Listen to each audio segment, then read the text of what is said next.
gets access to in Legacy are so much better, specifically Invigorate and Berserk. Those two cards in concert with one another cause any 1 power infect creature to be lethal because it's 1 + 4 = 5 times 2 = 10. Merriam, he's 7-1-1. He is playing combo elves as he always does. Going to start by going to 19 off the Verdant Catacombs. We'll see what 1-drop he's going to play. It's going to be a Heritage Druid. You see Ross on his side. He has a Noble Hierarch. This card was kind of adopted in the modern version around the Pro Tour in Seattle. The Days will take care of the Heritage Druid, but the fact that it gives you a little bit more mana and pumps your infect creatures with Exalted, really powerful stuff. And a big issue that Ross is going to have in this matchup is the fact that he does not have a way to stop Blighted Agent. So if Tom has Blighted Agent, as he does, with any sort of support, Ross is going to be hard-pressed to win the game. He has to win very quickly now. Yeah. And there is the Blighted Agent on turn number 2. So, of course, the unblockable threat means whatever elves Ross does play, as impressive as they may be, they're not blocking, as there's a Heritage Druid. He does have a Cradle. He's going to follow it up with a copy of Birchlore Rangers. Now, of course, Merriam, number 28 on our leaderboard, going to tap the Birchlore Ranger and the Alpha player Wirewood Symbiote. See if he has another follow-up. He's just going to pass the turn back. Very capable with elves. We've seen him top at Invitational in Atlanta a couple years ago. He's had a lot of success in the Open Series. He's even won an Open Series with Delver before. So we see him in the top 8s quite a bit. Here's a Gataxian Probe from Ross, targeting Merriam. Another copter of Wirewood Symbiote, an Elvish Visionary, and a Natural Order. And for those of you who are not that familiar with Legacy, Ross is certainly capable of winning the game next turn. So both players have to get a move on here. And assume Tom is aware of this fact and he's digging for some way to finish the game this turn. See, Brainstorm's going to give you a Sylvan Library, a Blighted Agent, and I believe a Berserk are the 3 cards. And you also see Ross's handy looking at a Vines of the Vastwood and some other spells, among them a Stifle. So it doesn't look like he's going to get the kill this turn, and he does have to be wary of what can happen on the next turn for Merriam. Maybe that Stifle can mess some things up. It's going to have to because Thomas is very unlikely to get to his next turn. As Natural Order for Craterhoof Behemoth with all the mana that Merriam can generate. But that could be where the Stifle comes in. You stifle the Craterhoof Behemoth trigger, so that could get the job done there. So that one Stifle, assuming that Ross has kept it in his hand, can make things difficult as Merriam is going to untap his permanents. He's going to take a draw here. And we'll see what he can put together. You see Tom's going to take a look at Wirewood Symbiote. We're going to do the exact same. That's the insect in the deck. Return elf you control to its owner's hand. Untap target creature. Play this ability only once each turn. Arguably the most powerful card in this deck. Oh, it's very, I believe this and Gaia's Cradle are the 2 most powerful cards in the deck. Glimpse is up there as well.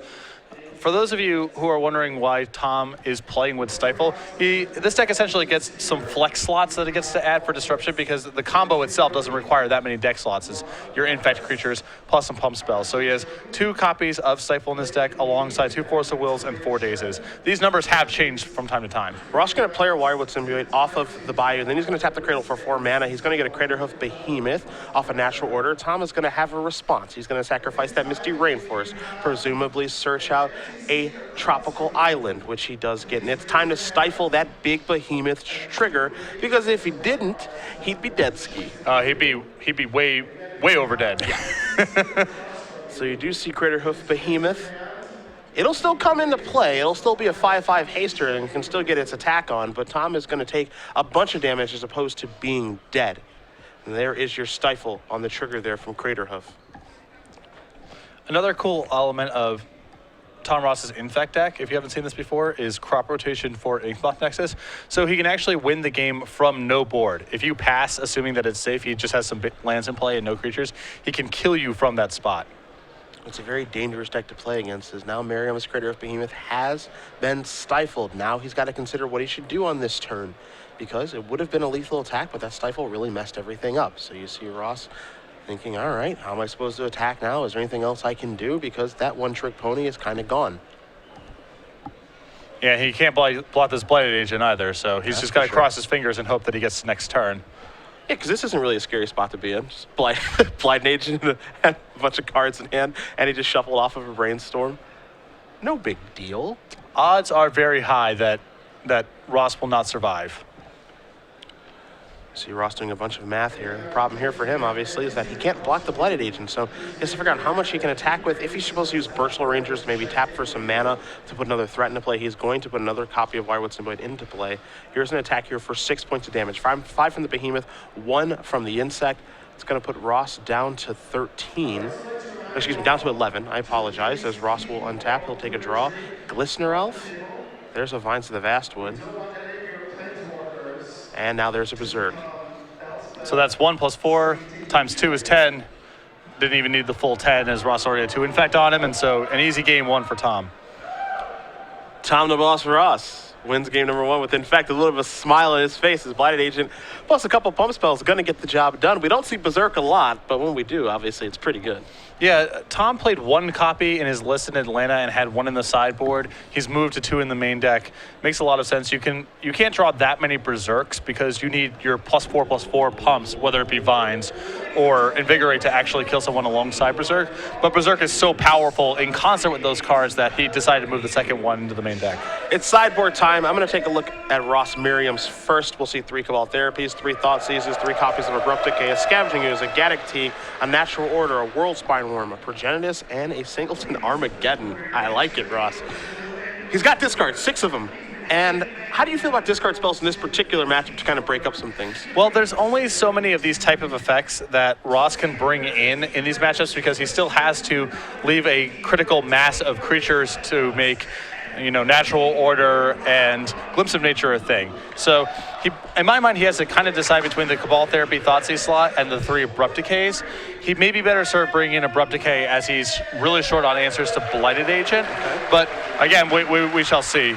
The other option, of course, is Abrupt Decay, 3 of those in his sideboard for Merriam to bring in against the creatures. I think those are auto-includes. They'll take care of Blighted Agent, they'll take care of Hierarch, they'll take care of Glistener Elf. They obviously won't get the job done against Inkmoth Nexus, but you can't solve everything. Yeah, and the Inkmoth Nexus kill is generally a lot slower than Blighted Agent, assuming that Blighted Agent is uncontested, which it is game 1 in this matchup. On Tom Ross's side? 2 copies of Submerge, a Bajuka Bug, 2 Flusterstorms, 4 Nature's Claims, a Viridian Corruptor, a Dismember, 2 Force of Wills, and 2 Necropedes. I don't exactly know what matchup Necropede is for in general, but I have to imagine it's good against Elves, and we'll be seeing that one come in. I do like the additional copies of Force of Will, as he's basically trying to keep Ross off of whatever his big spell is. And I do like the copy of Dismember and the 2 Submerges as well. So he has a lot of disruption. I'm not sure how many of these slots he really wants to commit to these plans, but he does have some flex slots, 2 copies of Cataxian Probe, a Sylvan Library. He doesn't necessarily want his Fortezes on the draw, so I don't know how much of this room he really wants to make for all these cards, but he definitely has a lot of cards in his sideboard to play around with. If you guys are just joining us at home, Cedric Phillips, Patrick Sullivan, Star City Games Open Series here, featuring the Invitational. Last event of Season 1, my friend. Yep, we are finally drawing to a conclusion here. 2 invites to be given out. 1 for the Invitational Champion and 1 for the Season 1 point winner. And it looks like that second invite's all but locked up. Yeah, Brian was just really ruining the drama of maybe Huey stealing it or Brad Nelson. Brad sitting at 6-3. Huey out of the tournament. He's playing in the Standard Open that is firing behind us. He's basically got it all locked up, and unless something crazy happens from Brad, and I don't think CVM is in day 2, so yeah. I don't want to count our eggs before they're hatched, but congratulations over to Brian, who is just putting on one heck of a run this year. Yeah, I suppose the disqualification / roof collapses on him out is still in play technically, but assuming the conclusion draws to the tournament draws to a natural end, BBB should be locking up the Season 1 point invite. And of course, it begs the question of what happens if he wins the Invitational and wins the Open Series points leader race. We want to make sure that we know exactly what happens with that. Fairly sure it does pass down on points over to Huey Jensen, but that situation is, we'll cross that bridge when we do get to it. Yeah, that is what I was told yesterday, but again, we will make 100% sure before we make any certain declarations. Which is kind of crazy to think that that's even in play, but here we are with it being in play because Brian has decided again that he is just not going to lose this weekend. Yeah. And really, why lose?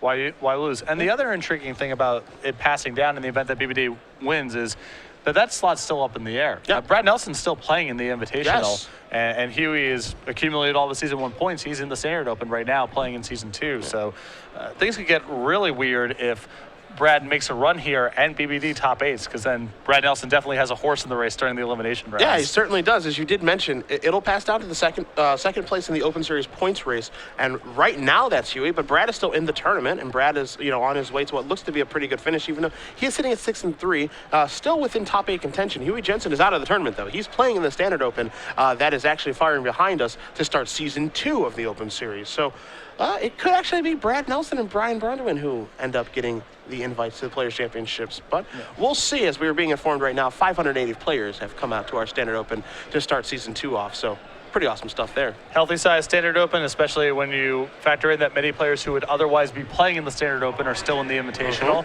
And we're looking at 10 rounds of Swiss today.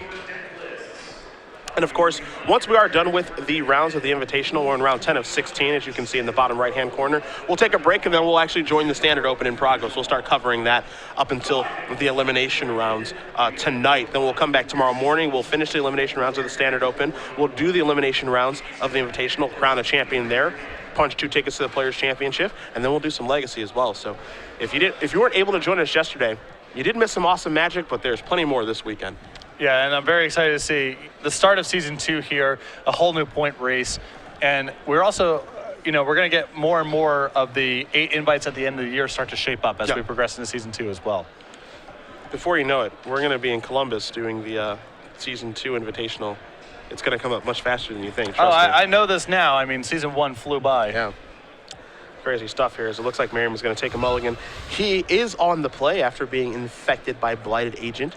Tom Ross, always one of my favorite Magic players, because, he kind of does things his own way, doesn't play, your Espers of the world or your Bug Delver decks. He's been playing Blue-Green Infect for some time now. He top-8'd in Atlanta. That particular guy, I believe he made top 4 that weekend. Now he's playing in Standard.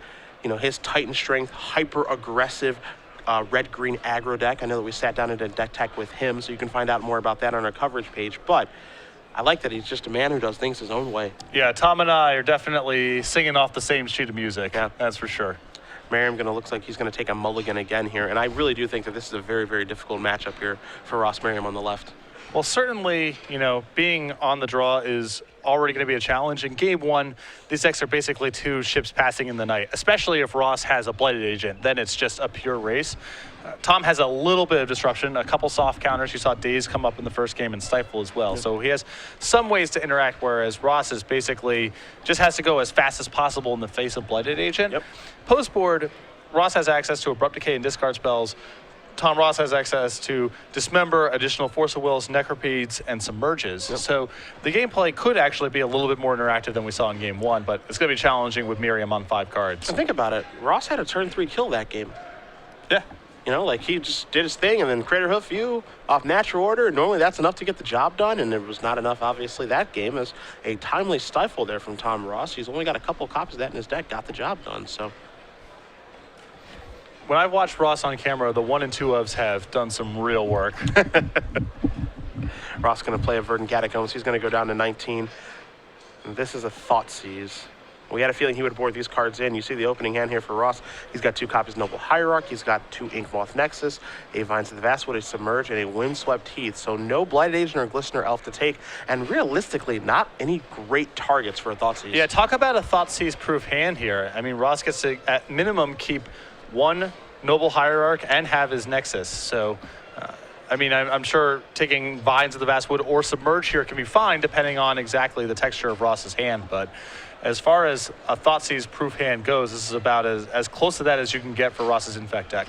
Yeah, and obviously I don't know the contents of Merriam's hand right now, but what do you select here? Probably Vines of the Vastwood, because it's the pump spell. If you take out Noble Hierarch, there's another one, Submerge.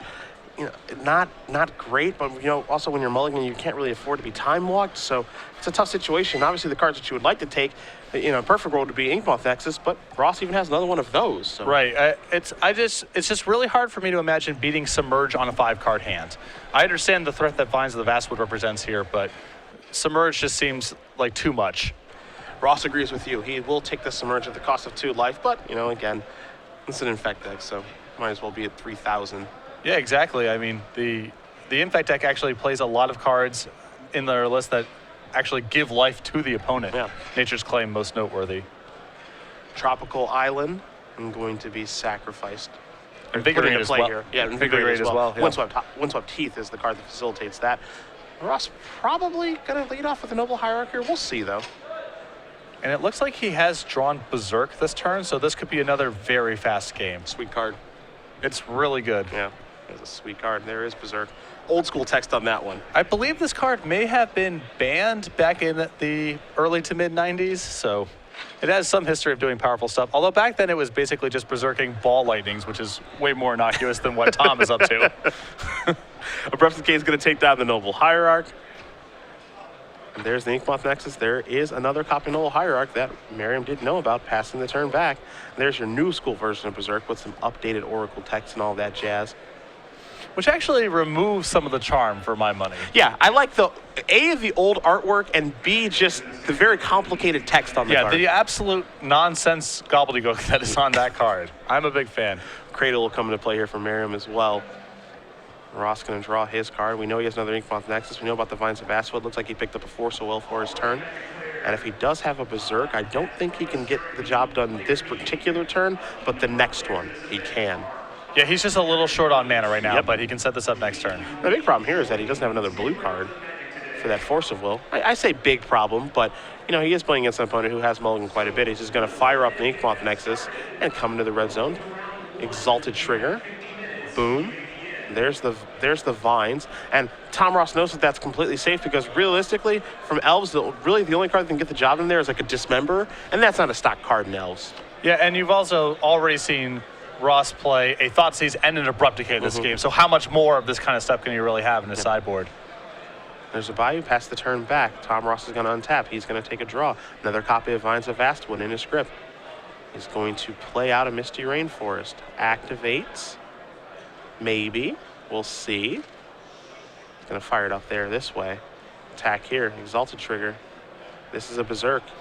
And Tom is doing it this way so he can leave Vines in his hand as an insurance policy in case Ross has a removal spell there. Absolutely. Ross will drop the 2 Cradles on the board and concede the game. Tom Ross moves on to 9-1 for my money. This is one of the few people you want to play in this tournament because he is playing 2 decks that are kind of goofy, off the wall, and really well situated right now in the metagame. He is getting into people's kitchen this weekend, yes, for sure. And the Infect deck he has quite the resume with at this point.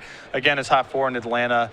Came very close to top 8, I believe, in St. Louis a few weeks prior to that. Doing very well in the Invitational. And, of course, Tom Ross's beatdown decks are quite innovative across all formats, and his standard offering no different this weekend. And let's not forget, this is a player here on the right in Tom Ross that does have a Pro Tour top 8 in Honolulu in the mid-2000s, as well as a 9th place at Pro Tour San Diego. Yeah, I mean, his amount of interest and investment in the Pro Tour has definitely dwindled in recent years, but